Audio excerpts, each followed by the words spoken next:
Pulang adalah kata paling hangat bagi sebagian orang. Bagi sebagian lainnya, kata pulang tak pernah benar-benar ada. Maka dari itu, banyak orang memilih untuk pergi, mencari jati diri, rumah, dan tempat untuk pulang. Ini dia perjalanan saya menapak tilas Gunung Merbabu.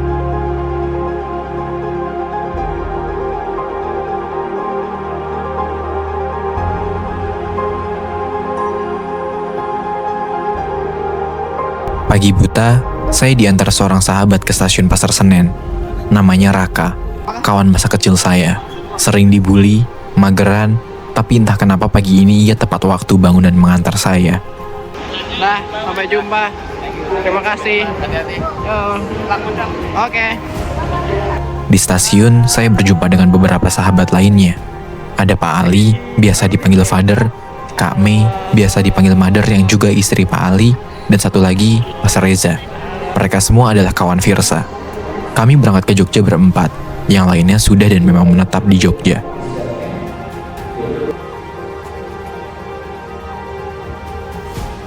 Yuk, tanya Mas Reza. Di gunung kita asik, tapi jangan sampai bawa ke bawah karena di bawah kita asing. Apaan sih? Jadi kawan-kawan, kita nggak dapat tempat duduk. Dia nyemper sih nang. Jadi nongkrong. Jadi nyemper di sini. Jadi ya, gimana ya? 20.000 sampai Jogja. Menggunakan kereta PSO atau Public Service Obligation atau kereta subsidi, perjalanan ke Jogja menempuh waktu yang cukup lama. Pagi berangkat, sore baru sampai.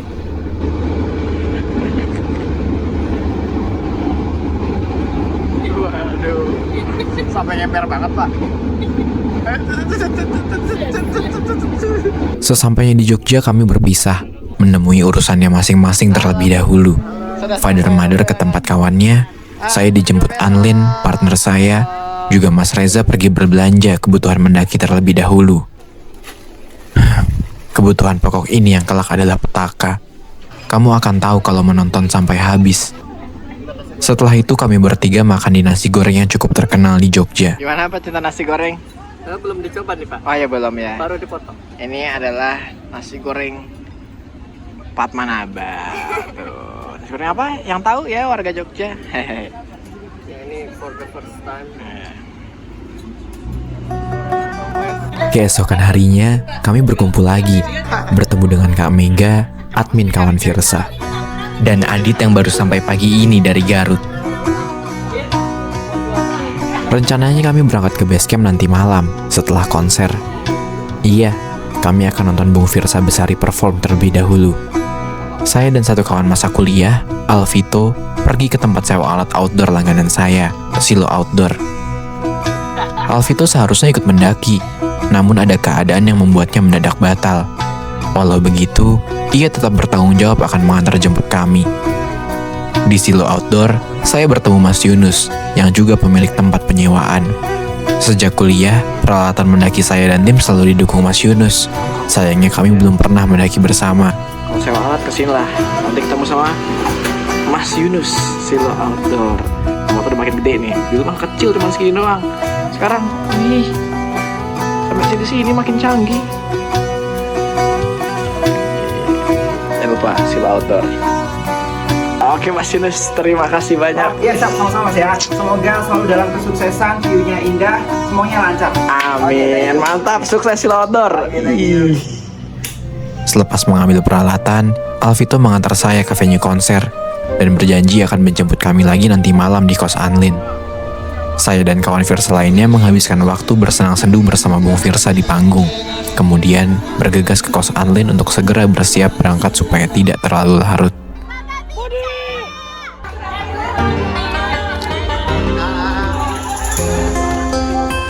Berjumpa lagi Bapak.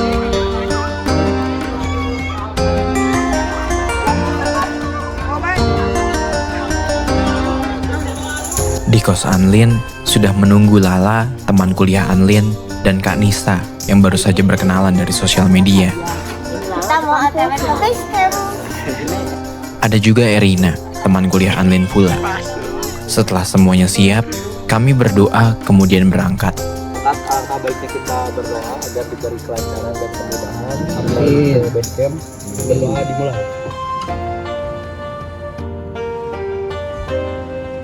Berdoa teman-teman selesai. Kenapa naik pick up? Saat briefing, saya bertanya pada kawan-kawan, mau naik elf atau pick up? Sebagian besar memilih pick up, supaya lebih seru katanya. Saya dan Alin di depan menemani Alvito menyetir, lainnya di belakang bersama carrier dan peralatan lainnya.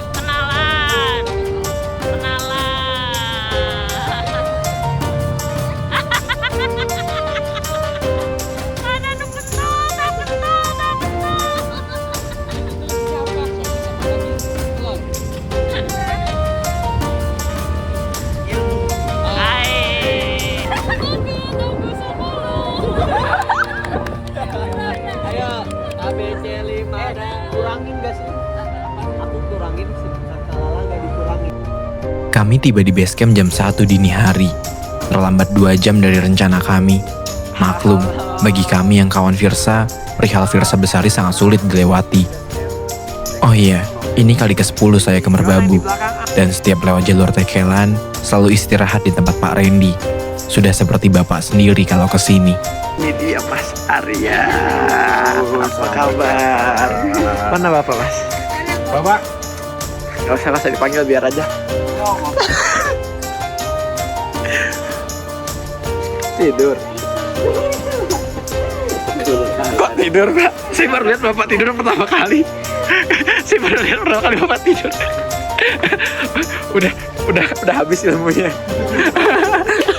Ilmunya udah habis, kok bisa tidur Pak? Kami segera packing dan memisahkan barang yang akan dibawa porter nanti pagi dan bersiap istirahat. Saya tidak tenang, merasa ada yang kurang. Sampai di jam 2:30, logistik pokok kami tidak ada, tertinggal di kulkas kos Anlin. Alih-alih semakin runtuh isi kepala yang belum istirahat ini, saya sempat berdiskusi dengan Father dan kemudian memutuskan untuk bungkus nasi beserta lauk pauk dari Pak Randy untuk makan kami selama di gunung.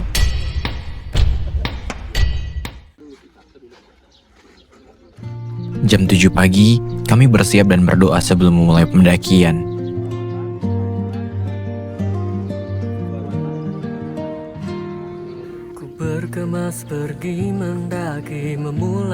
Alvito kembali ke Jogja untuk mengurus keperluan dan akan kembali menjemput kami esok sore. Sampai jumpa besok.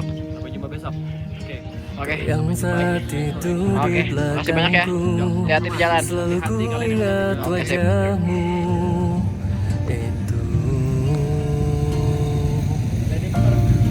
Kami semua naik ojek untuk memangkas waktu. Ojek Tekelan saat ini hanya sampai Gapura, sudah tidak lagi sampai pos 1.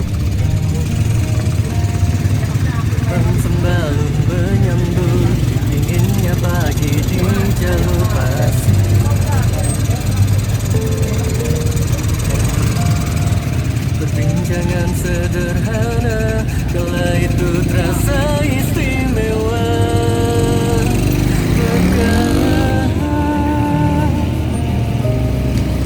Antara lelah dan ketinggian, namamu ku simpan. Andai waktu pertemukan kita lagi, ku ingin sampaikan, percayalah ku selalu ada untuk merindumu. Tanpa bicara, tanpa bahasa, tanpa sengaja, aku menunggumu.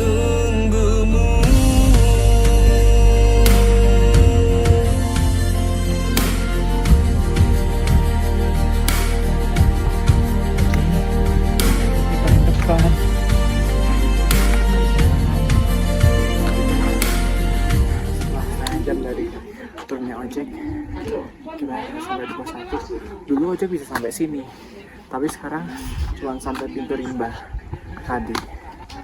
Bayangin Tekelan, pos 1-nya udah selalu ke sini.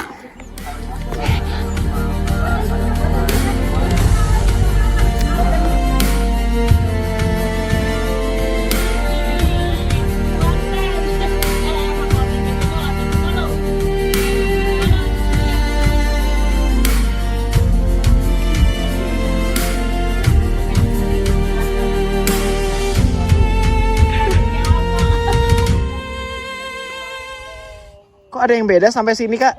Aku menemukan pria. Pria apa tuh? Follow Reza Prawirahat di Spotify dan YouTube, keren banget. Rekomen siapa yang mau jadi pasangannya?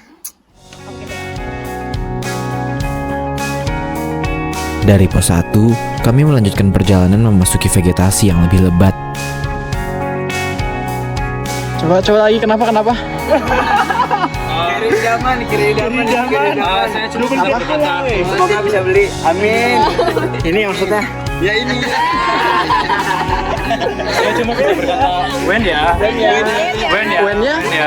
Wennya ke carrier apa ke kita? Di pos 2 kami hanya singgah sebentar untuk mencamil kemudian melanjutkan perjalanan. Tepat jam 12 siang, kami berhenti untuk makan siang. Saya menganut makan sesuai waktu, bukan seberhentinya pos. Maka dari itu saya meminta kawan-kawan berhenti di jalur untuk makan siang terlebih dahulu.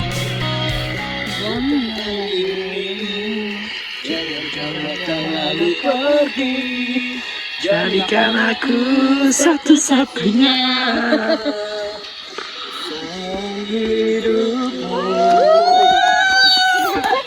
Lagi dong suaranya. hidup bersamamu. Beda. Aslinya sama.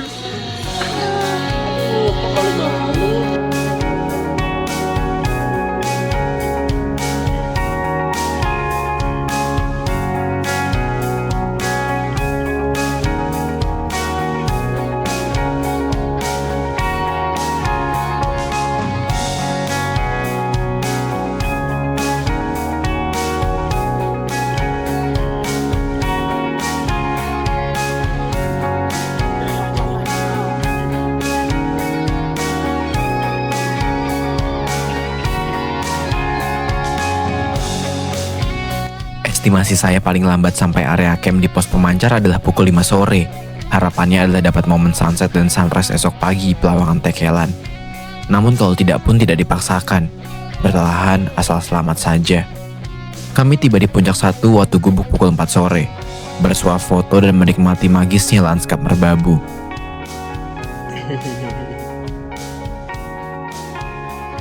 Kemudian saya dan Anlin beranjak lebih dulu.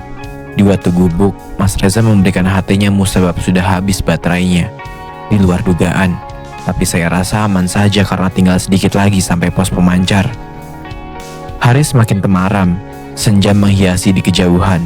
Namun tanpa disadari keadaan juga mulai mencekam. Udara dingin menusuk, tak ada lagi sinar yang menghangatkan. Anlin tak lagi kuat musabab Day One period. Saya memintanya naik lebih dulu dan memberitahu Mas Ardi, porter kami. Video ini adalah footage terakhir di hari itu. Musabab. Salah satu dari kami mengalami hipotermia, sudah sampai halusinasi dan tak bisa mengontrol diri. Saya yang sedang merapikan peralatan di tenda bergegas lari ke sumber suara Kak Nisa yang meminta tolong. Untungnya tidak terlalu jauh, sudah di area camp, hanya berjarak sekitar 50 meter dari tenda. Banyak pendaki yang sudah membantu, mencoba merebahkan Pak Ali yang bersikeras loncat ke jurang. Sebelumnya Mas Reza yang berhasil menangkap carrier dan menahan tubuh Pak Ali di bibir jurang. Dibantu Kak Mei yang juga sekuat tenaga memeluk raga belahan jiwanya agar tak dulu kembali ke pelukan yang kuasa. Pertama melihatnya, saya terbesit. Ternyata ini yang biasa disebut kesurupan. Namun tidak di pandangan saya. Sudah ya, keluar, jangan ganggu lagi. Ucap beberapa orang seraya bermantra. Di antara kalimat suci dan doa yang bersautan, saya berusaha membuat Pak Ali tetap tersadar. Tak segan saya menampar dan memarahi Pak Ali, berharap ia segera tersadar sedang ada di mana dan bersama siapa. Sembari memasang emergency blanket, mengganti pakaiannya, memberinya minuman hangat, dan mengembalikan memorinya yang berlarian di alam bawah sadar. Siapa sangka, cara saya berhasil memberikan tebak-tebakan jenaka yang biasa dilakukan Pak Ali. Beliau pun menjawab dengan tepat. Pertanda ia sudah mulai tersadar. Video ini direkam oleh Lala dalam kondisi sudah di dalam tenda. Sedangkan kejadian yang saya ceritakan sebelumnya tepat di pinggir jurang sebelah pemancar.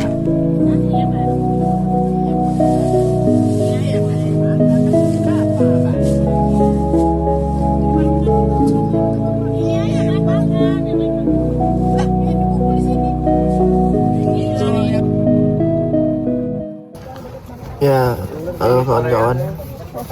Setelah apa yang terjadi semalam, Ya, itu keren ini. kita memutuskan nggak summit semuanya. Sekarang jam 6 pagi lewat. Jadi habis ini cuma foto-foto, makan, turun. Stay safe.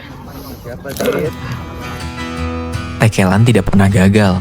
Pagi ini kami disuguhkan pemandangan sesuai ekspektasi. Syukur, Pak Ali sudah baik-baik saja. Lucunya, beberapa pendaki menyapa Pak Ali dan memastikan dirinya sudah sehat. Sedangkan Pak Ali hanya bertanya-tanya kenapa ia tiba-tiba terkenal. Perjalanan turun hingga kembali ke rumah masing-masing berjalan dengan baik dan selamat. Sejatinya, pulang bukan tentang kemana kita kembali, tapi tentang di mana kita menemukan makna hidup yang telah lama mati. Saya Duta Lazuardi berharap untuk terus bisa jelajah Ibu Pertiwi.